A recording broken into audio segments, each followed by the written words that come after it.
రాష్ట్ర ఎన్నికల కమిషన్ ఆదేశాల మేరకు 4వ విడత నామినేషన్లో భాగంగా జిల్లాలో ఈ రోజు నామినేషన్ ప్రక్రియ ప్రారంభమైంది. ఈ సందర్భంగా భారీ బందోబస్తును జిల్లా పోలీసులు ఏర్పాటు చేశారు. ప్రకాశం జిల్లా ఒంగోలులో టీడీపీ, జనసేన, బీజేపీ ఉమ్మడి అభ్యర్థిగా, ఒంగోలు పార్లమెంటు అభ్యర్థిగా మాగుంట శ్రీనివాసరెడ్డి మొదటి సెట్ నామినేషన్ దాఖలు చేశారు. ఒంగోలులోని కలెక్టర్ కార్యాలయంలో మాగుంట శ్రీనివాసరెడ్డి కుమారుడు రాఘవరెడ్డితో పాటు అనుచరులతో కలిసి నామినేషన్ వేశారు.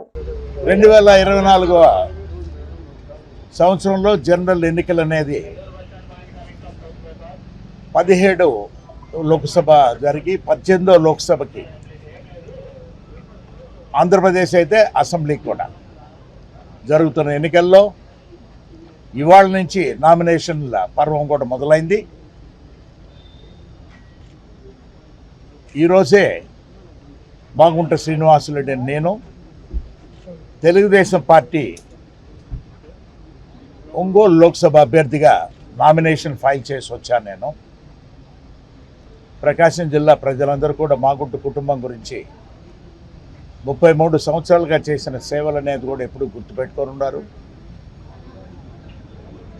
ఈ అవకాశం అనేది ఆ భగవంతుడు ఇచ్చిన అవకాశాన్ని మరొకసారి మరలా నామినేషన్ ఫైల్ చేయటము, ఈ ప్రజల ఆశీస్సుల కొరకు మాగుంట కుటుంబం ఎప్పుడు కూడా ఎదురు చూస్తుంటుంది.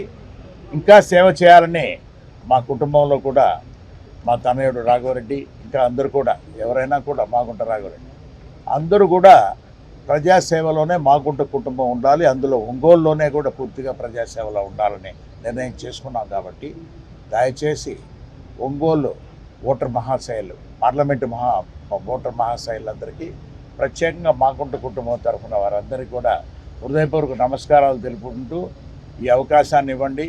తెలుగుదేశం పార్టీ అభ్యర్థులుగా నేను పార్లమెంటుకి కూడా పోటీ చేస్తున్నాను. నేను అదేవిధంగా ఒంగోలు అసెంబ్లీకి దామచర్ల జనార్దన్ గారు కూడా పోటీ చేస్తున్నారు. కాబట్టి ఇద్దరికీ గెలిపించేది మీరు ఆశీర్వదించి 2 ఓట్లు సైకిల్ పైన వేసి మా ఇద్దరిని అత్యధిక శాతంతో 7 నియోజకవర్గాల్లో ఉన్న వారందరూ కూడా ఇంకా ఉన్నారు. అంటే రిటర్నింగ్ ఆఫీసర్ అనేది ఒంగోలు కాబట్టి నేను ఒంగోలులోనే ఫైల్ చేయాల్సి ఉంది. 7 అభ్యర్థుల్ని ఇప్పుడు తెలుగుదేశం పార్టీ తరఫున పోటీ చేస్తున్న అందరినీ కూడా అత్యధిక శాతంతో కూడా మీరు గెలిపించి మమ్మల్ని అందరినీ కూడా ఆశీర్వదించి ప్రజాసేవ చేసుకునే దానికి అవకాశం కల్పించవలసిందిగా మాగుంట కుటుంబం తరఫున ప్రత్యేకంగా నేను కోరుకుంటున్నాను.